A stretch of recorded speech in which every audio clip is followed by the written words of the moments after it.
Yes, I am. Okay. Honorable Speaker, thank you very much. And again, before I proceed to support this motion, allow me to clarify just one issue. I have been accused by the Deputy President of bias, indicating that I cannot preside over these impeachment proceedings because I am biased. I want to confirm that when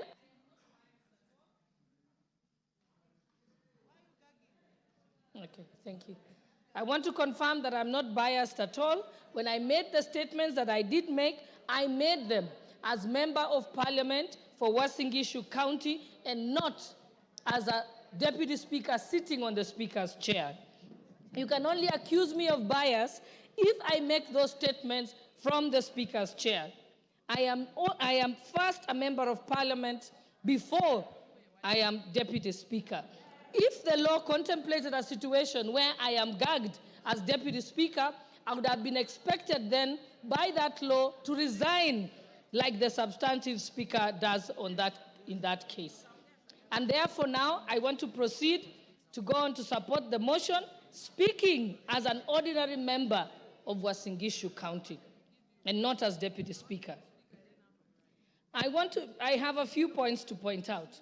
The Deputy President has been engaged in various conducts that meet the threshold for impeachment.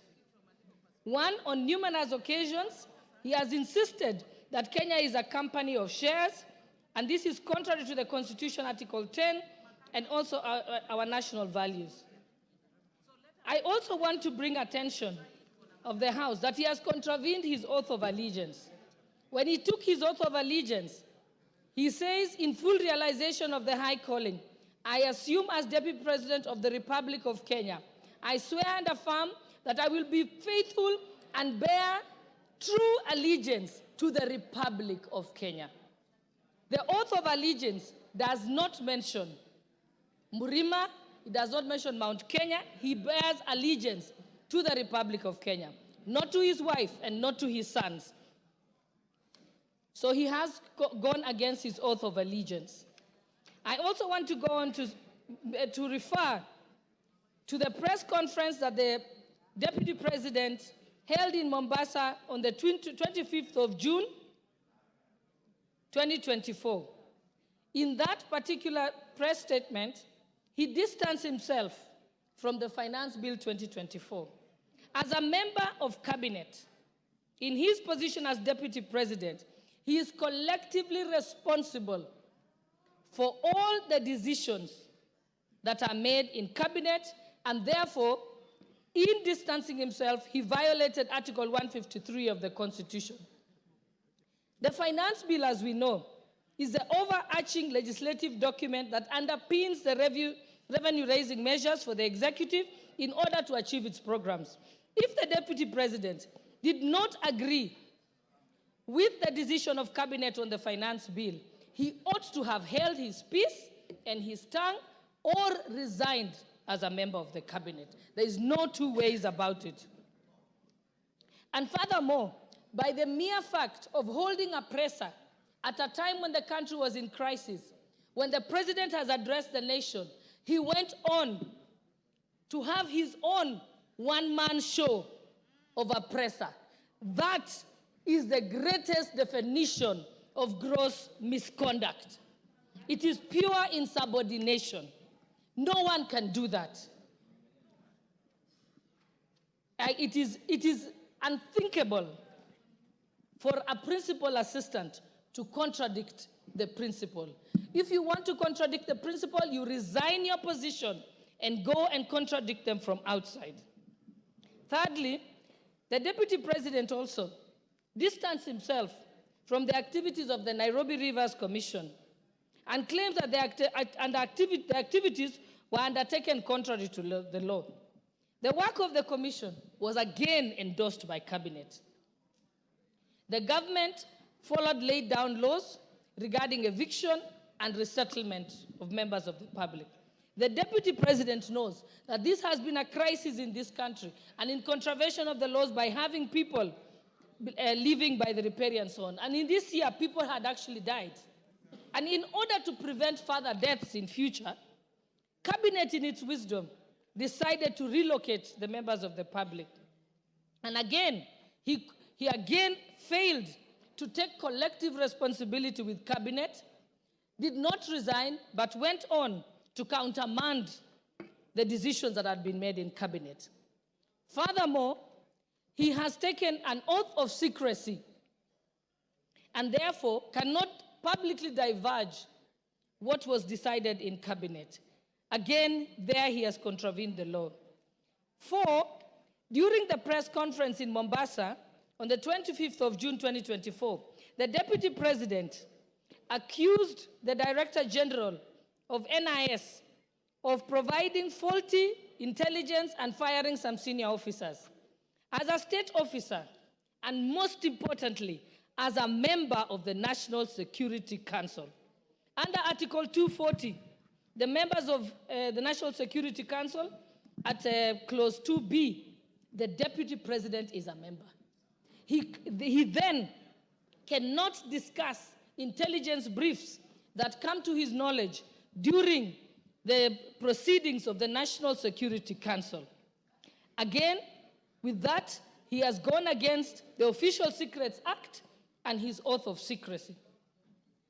And even if he had any reservations, he has opportunity as a member of the National Security Council to raise it at the Security Council proceedings and even to raise it to the President in person, but not to come as if he's an ordinary citizen who is in the opposition and then speak about it in public. That is wrong.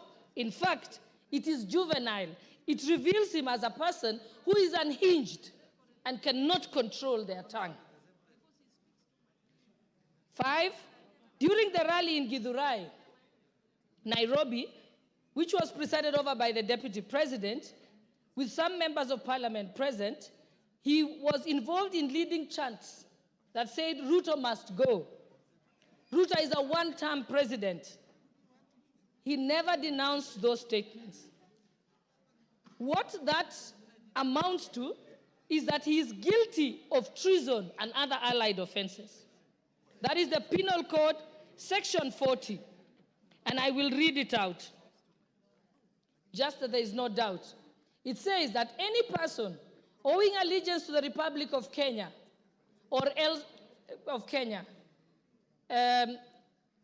if they compass, imagine, invent, devise any deeds with the intention of the death, the maiming, the wounding, the imprisonment, or restraint of the president is guilty of treason.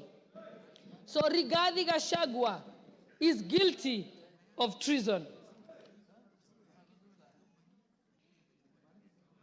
And it also amounts to gross misconduct.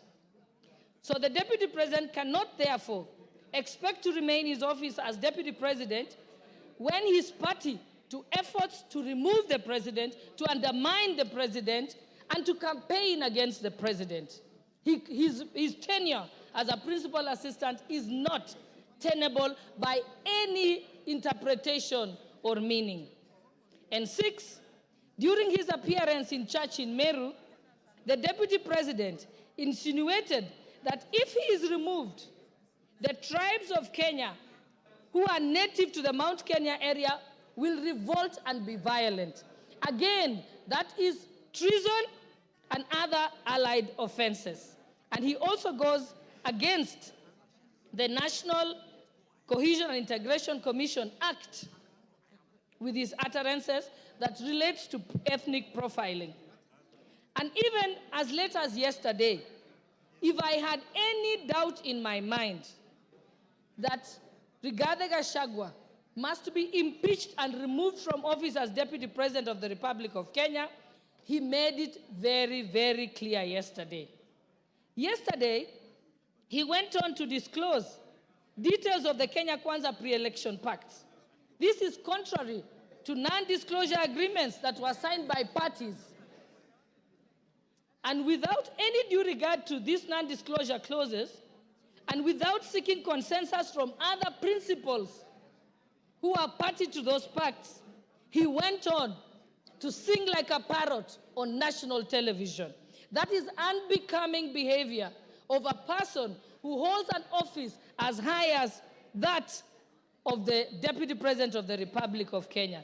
And lastly, I want to point out that all the violations that I have set out in support of this motion were brought upon and the evidence said by the Deputy President himself. This is not from anywhere. It's from his own very utterances. Practically, this is what the Deputy President has done.